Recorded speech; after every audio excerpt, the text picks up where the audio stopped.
are trying to reinvent themselves and figure out how they can control distribution, control the artists, control the monies, control everything. And they're not sure. The internet, excuse my French, has fucked it up for everybody in that sense. So what they've done is, instead of just doing a record deal with you where they take a percentage of your record sales, they're saying now, okay, well shit, man, we're not making any money that way. And by the way, they're going to stop making CDs, I think, at the end of this year. Right. And everything's going digital, right? Because with digital, you don't have packaging costs. It doesn't cost you to make, you know, those physical product, right? So at one point, we were paying $18 for a CD when it was costing them $3 or $2. It was cheaper than a cassette tape. Right. So they charged double for a CD, and that's why they were kicking off. And they could give a rapper, not a band. So I love, you know, when you talk about bands have to rehearse. Rappers just get in, put a stupid beat on them, you say some stupid shit. Just in general. You know what I'm saying? Bands have to rock out. You know what I'm saying? I don't care if it's ska, I don't care if it's, you know, whatever your gig is. They could spend less money on us, and our return was immaculate. They could give us whatever, and then we would go back and say, hey, I just sold 2 million records, you got to give me some money. And then they could say, you only sold 300,000. But their initial investment was very little, and that's why they manipulated, especially rap. Rap got very manipulated by the business. But at the end of the day, everybody suffers because, and when you're talking about Prince, I remember being at the Grammys, and Prince made a speech, and everybody, like, people started crying, and they cut it out. And he basically, when he wrote the Prince, the Slave on the Street, and he said it at the Grammys, he said, we're whores, da da da da. And that's funny, I'm talking about everybody. Like, every single person. He said this speech, and I remember texting my friends, like, this dude just said the artist part. When they try to say he's crazy, I thought he was crazy. Like, why you change your name to something else? He's fighting with a label trying to say, you can own Prince, you can't own this weird-ass thing I made up.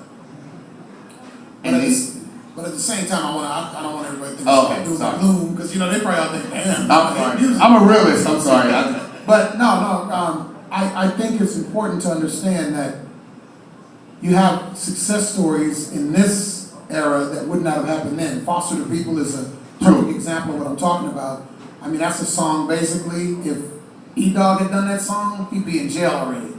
Basically a song saying, I'm gonna shoot up the fucking school, and all you cats with the cool shoes gotta die today, right? I mean, it's Columbine. But it's cool in that they were able to create an energy behind that. I mean, you watch them perform live, it's like a movement. I mean, and it's almost political in a way. And so I think it's important to also articulate that there are success stories in this day and age that would not have happened then. And I think the older artists, myself included, have to figure out ways to leverage what we have as a brand against some of this. Not necessarily make a comeback, but I mean, look at what Ricardo's doing. He took what he knows about this game and he leveraged it against something bigger. So there are ways to make it in this era that you couldn't have before. There is no way in the world some Joe Blow could just jump up and record a song about shooting up a school and get away with it. What about the deal that Drake got, though? Like, Drake already had a brand before he got on a major label. He basically he owns the Drake. Like, he got one of the greatest record label deals ever because he already had a brand before. Everyone saw this was a viable financial entity and they all wanted to buy in. So there was a bidding war for him because before there was ever major, he was on the internet making his brand. He was on MySpace and YouTube. And he already owned it first, so there are success stories like that too. And he's got a guy, Alan Stone, out of here who's done really, really well here lately. I mean, it goes back to what you said, really. You've got to create a demand for your product. I mean, it's music, it's burgers, it's, you know, whatever it is. You create a demand for your product, and then you can dictate the terms. And that's why we call it the music business. So these 360 deals, you don't have to succumb to a 360 deal unless you're just in a weakened position. If you're in a strong position, you can negotiate pretty much whatever you want in any business. I just want to comment on what you said, because I think it's very important. The bottom line is you don't have to be a musician. You can opt for another career. From a business perspective, if somebody puts together American Idol and they want to make up the rules and you agree to sign the contract, you have the option not to do that. So all of these things that we're talking about, I think the wonderful all of these different deals and with the internet in play like this is it opens up the doors for your options. But you get to make that decision, and you can always opt not to, or you can do what Rick did, and you can start your own company. You can start your own American Idol, and you can make up your own rules. Exactly. And I'm sorry. Yes, thank you.